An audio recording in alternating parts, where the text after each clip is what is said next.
Tonight on Denver 7 News at 6. It's worse than most people could have even imagined. Party fouls at CU Boulder. I've just been slapped in the face with how many people genuinely do not care about other people. What a third vaccine means for Colorado's supply chain. A 14-year-old boy is charged with murdering a Denver mom. Plus, we're going 360 on a push to force gun owners to lock up their firearms. This is a common sense bill. This bill is an egregious assault on our constitutional rights. And getting results for a man fined for the road not traveled. I've proven that this wasn't me. I knew it wasn't me. Good evening and thanks for watching Denver 7. I'm Ann Trujillo. And I'm Jason Grenauer. For a school as prestigious as CU Boulder, its students sure seem to do some dumb things from time to time. This video was apparently taken over the weekend at a party off campus. Now, we're assuming here that all of these students are new. Otherwise, they would have learned from last semester when the entire university was told to quarantine because of skyrocketing cases. Denver7's Patrick Perez is in Boulder tonight with the punishments Colorado's finest young minds could face. On a normal weekend, this would be a normal sight near the CU campus. During a pandemic, not so much. You go and see the video and it's worse than most people could have even imagined. Anna, who didn't want us to use her last name, posted this video of a party at the Block Apartments in Boulder over the weekend. The video, now seen by thousands, says it all. Like the caption, "You're signed to come to Boulder," really just shows that like these people think that like partying and breaking the rules and endangering people is like a cool, fun college experience that everybody should be doing. The party got the attention of Boulder police. They were called out here Saturday night to break it up. Anna worries about the implications this large gathering may have on the Boulder community. I don't care. I don't care about a party. I don't care about Greek life.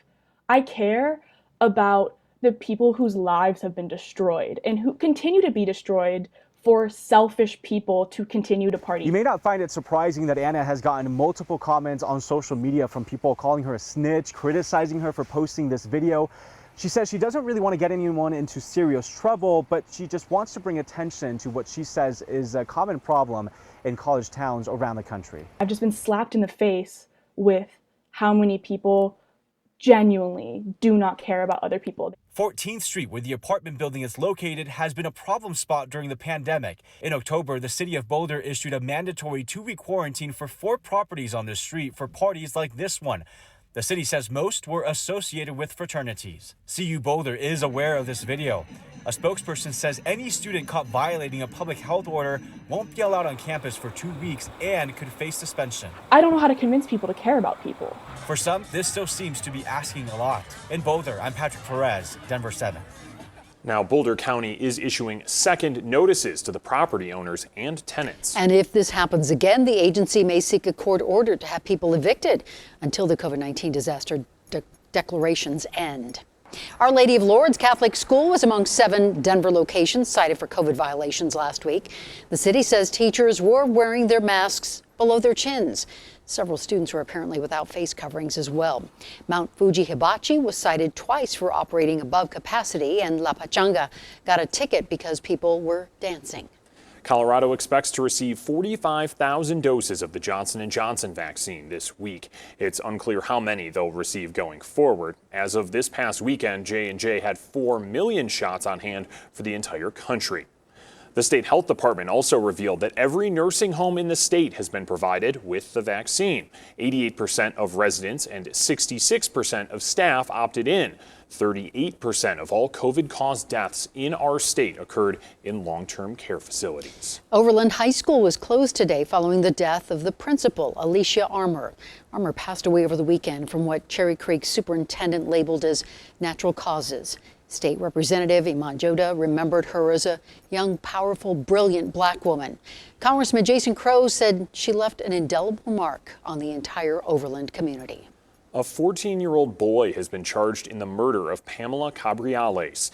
Cabriales was shot in the head while driving home from dinner 2 Saturdays ago. The 14-year-old's name is not being released. Denver prosecutors say he fired the shots while his friend, 18-year-old Nishan Johnson, drove. Cabriales leaves behind a 6-year-old son. We've posted a link to the family's GoFundMe account on thedenverchannel.com. An 11-year-old boy is expected to make a full recovery after being shot several times in Aurora. Our crew counted more than 30 bullet holes at the child's apartment on Mississippi and Kansas. Police do not believe that child was the target, and so far no one has been arrested. A 16-year-old boy died today after hitting a tree while skiing. This is Eldora's second deadly accident in 2 days. Yesterday, a 26-year-old man died after hitting a tree while snowboarding. A man dressed as a construction worker robbed a bank in Highlands Ranch today. Douglas County deputies did not say if the suspect had a gun. Gun owners and some sellers will be required to securely lock up their firearms if a new bill becomes law.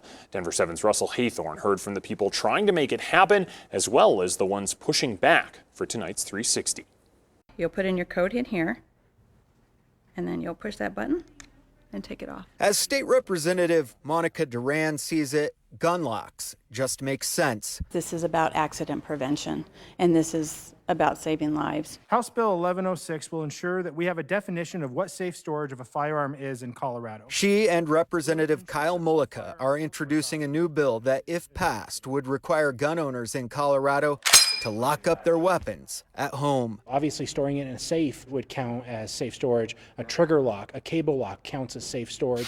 It's an issue we're taking 360 with both strong support for it and vocal opposition against it. This bill is an egregious assault on our constitutional rights. It would give criminals license to invade our homes and businesses. It gives them critical time to break through the door and perpetrate their crime. But both Mullica and Duran argue this is not a gun grab or infringing on anyone's rights. In fact, both lawmakers are gun owners themselves. I'm a gun owner. I have a concealed carry permit. And I'm not only a gun owner and a hunter and a dad, I'm also an ER nurse. And so, I see gun accidents coming in. And this is a common sense bill. You talk to the majority of gun owners and they believe in safe storage. But the fact is we still have kids getting hurt. We still have kids dying. It's certainly not new. At least 15 other states already have similar laws on the books. We already know that there's a lot of responsible gun owners out there that store their guns properly. Call to order. And just last month, Littleton became the first city in Colorado to pass an ordinance requiring gun shop owners to lock up their inventory after hours. We'll be making a decision tonight on this ordinance. That ordinance comes as gun shop smash and grabs are on the rise. The ordinance has drawn both praise and criticism. They should just lock it up. Senator Rhonda Fields lost her son, Javad Marshall Fields, to this brand of violence. I'll be scarred for the rest of my life. My son was shot down and murdered alongside his fiancée in 2005. And he was shot because he was going to be a witness. She supports both Littleton's ordinance and the state bill. We also heard from many of you online. Norman and Cheryl said, "We support Littleton's decision. Jewelry store owners do this routinely at night." Susan called it a no-brainer. But Fred wrote in saying, "So the city's plan is to punish the victim of a crime, the store owners, not bothering to try and find the actual criminals." We made sure to include different types and inexpensive locking mechanisms to ensure that this bill did not put a financial burden on gun owners. The bill at the state level would require all guns sold in Colorado, handguns, pistols, and long guns, to include a trigger lock or cable lock at the point of sale. It only requires those items to be locked up at home, not if the firearm is on a person. It's also going to be a big deal in trying to lower our youth suicide rate in Colorado, which is 8th worst in the country, and that's unacceptable. And if I move that. Duran sees the cost of locks as a small price to pay. We're always hearing a story how a 2-year-old got a hold of a gun, or a child got a hold of a gun, or a teenager did. That's really what this bill is about. The bill will now go before the full House and eventually the full Senate. Russell Haythorne, Denver7. All right, so now it's your turn to weigh in. Let us know what you think about the bill, its benefits, its drawbacks, whatever comes to mind. Our email address is 360@thedenverchannel.com. A Colorado Springs man has been permanently banned from hunting after pleading guilty to poaching charges. Iniki Kapu illegally killed 12 deer, 2 turkeys, and a bighorn sheep. Parks and Wildlife officials said the violations were among the worst they had ever seen and slapped him with a ban that applies not only to Colorado but 47 other states as well. In much happier animal-related news, West Metro Fire just added these two very good pups as therapy dogs. Remy is the Irish Setter, Captain is the Golden Doodle. As restrictions lift, they'll visit local classrooms and show off at events. For now, they're around to make the bad days just a little easier to bear. Coming up, double. I couldn't get anywhere with E470. I just couldn't get anywhere. Tolls and trouble. Check. Always check your bills. Don't just assume that, oh, that was me. Plus, what's next for Hanging Lake? More mild and dry weather on the way. We don't see any rain or snow until Thursday.